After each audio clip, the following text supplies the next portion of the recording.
Trump is sitting in Beijing right now with Elon Musk and CEO of NVIDIA at his side, about to negotiate Taiwan's future with Xi Jinping. A woman is in artificial lungs in Paris hospital from a cruise ship. Virus that has now spread to 4 continents. Gunfire rang outside the Philippines Senate as authorities tried to arrest a senator wanted by international criminal courts. And the Iran war now cost $29 billion.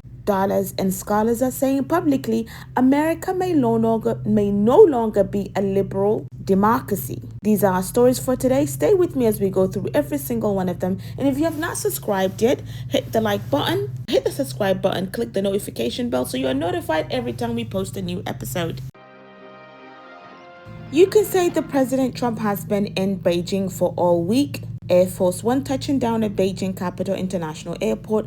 Red carpets were pulled out. Military honor guard. About 300 Chinese students waving flags. Elon Musk was on the plane, and so was Jensen Huang, the CEO of NVIDIA. So was the U.S. ambassador to China, David Perdue. The actual summit with Jinping will begin today, Thursday, but the story began way before that. Monday, Trump told reporters that in the Oval Office, he plans to discuss U.S. arms sale to Taiwan with Jinping, specifically an 11 to 14 billion weapons package authorized in December that the administration has not yet delivered, the largest arms package ever approved for Taiwan. When asked about it, Trump said, President Xi would not like us to, and I'll have that discussion. So it looks like the president of the U.S. is signaling openly he may be willing to negotiate whether a democratic ally receives weapon is already been promised in exchange for what China, wants from this meeting. Now, what does China want? According to CNN and multiple diplomatic sources, China have entered these talks with significant leverage. The U.S. needs China to pressure Iran to reopen the Strait of Hormuz. China knows that, and Beijing is expected to use that leverage to seek concession on Taiwan, either a public criticism of Taiwan's leadership, an implicit agreement to delay an arms package, or a softer U.S. posture on Taiwan's status. Now, China Communist Party newspaper published an editorial before Trump arrived calling Taiwan, quote, the first red line that cannot be crossed. The Chinese embassy posted 4 red lines publicly on X.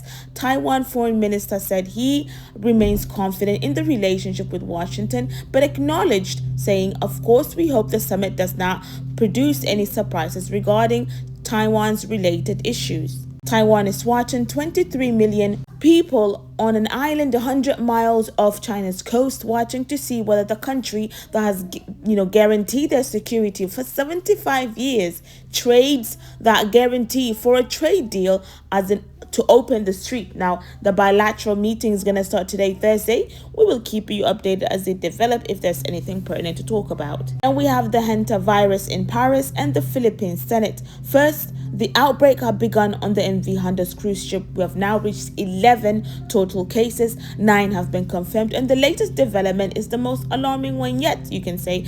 A French woman who has been infected on the ship is now critically ill. Bichat hospital in Paris being kept alive with an artificial lung. An ambulance was photographed entering the hospital on Tuesday. The WHO confirmed her case on May 12th. This outbreak began on the ship, has now been placed patients in intensive care units in Europe. The 17 American passengers in my state, Nebraska, Minister National Quarantine Unit remain asymptomatic, but the French case is a reminder. Asymptomatic does not mean safe passage is guaranteed. The Andes variant has up to 50% fatality rate. The story is developing. It's now over. Now to the Philippines. Gunfire rang outside the Philippine Senate meeting in Pasay. Authorities were attempting to arrest Senator Ronald De Rosa, who is wanted by International Criminal Court on charges of crimes against humanity related to Duterte-era drug-era war killings. Allied senators have been they've been sheltering De Rosa inside the Senate building to prevent his arrest and possible transfer of the ICC. Something triggered the gunfire. Whether anyone was injured is still unconfirmed as this case is, developing.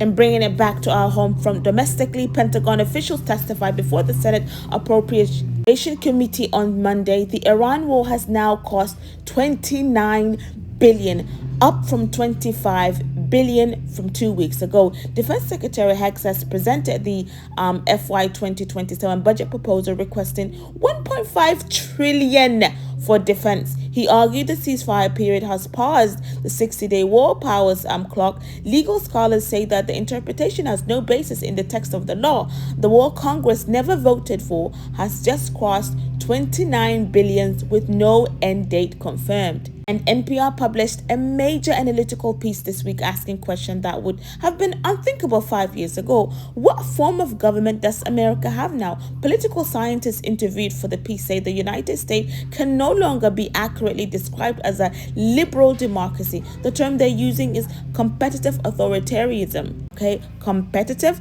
authoritarianism. So a system defined as one where election will still occurs, but incumbent leaders use state institutions, courts and law enforcement and redistricting, as we've been talking about the redistricting, remapping, regulatory agencies to systematically tilt the playing field in their favor before voters ever get to the polls. The evidence cited, as I mentioned, the voting rights, the gerrymandering of congressional maps in the 5 states within 5 weeks of ruling, the DOJ being used to pursue political enemies, the FCC investigation, ABC News, the FBI redirecting 25% of its staffs to immigration enforcement, and the sitting president attending his first ever White House correspondent dinner only to have it end in a shooting, and then immediately using the shooting to push for a $400 million construction budget that benefits him personally. So competitive authoritarianism, okay, not fascism, not full authoritarianism,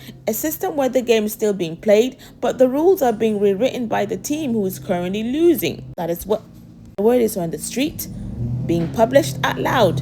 And what social media is saying is that the conversation is almost entirely focused on Taiwan. People are watching with real fear. Taiwanese diaspora communities are posting in real numbers. The phrase selling out Taiwan is trending. And on the democracy question, the NPR piece is being shared widely. The phrase competitive authoritarianism is catching because it is precise without being historical. People are saying, this is the word I've been looking for. This is what I have been watching happen and could not name it. Taiwan's foreign prime minister said this week, we hope the summit does not produce any surprises. I'm wondering, surprises, 23 million people on an island hoping that the most unpredictable president in modern American history does not surprise them in a room with leaders of the country who wants to absorb them. The question I want to ask is, if the system is being rewritten, who gets to decide when it's gone too far? Follow this channel, share this episode, drop a comment, tell me what you think is happening in Beijing right now. Subscribe if you have not and hit the notification bell. Until next time, I leave you in the care of Allah subhanahu wa ta'ala. Assalamu alaikum wa rahmatullahi wa barakatuh fi amanillah.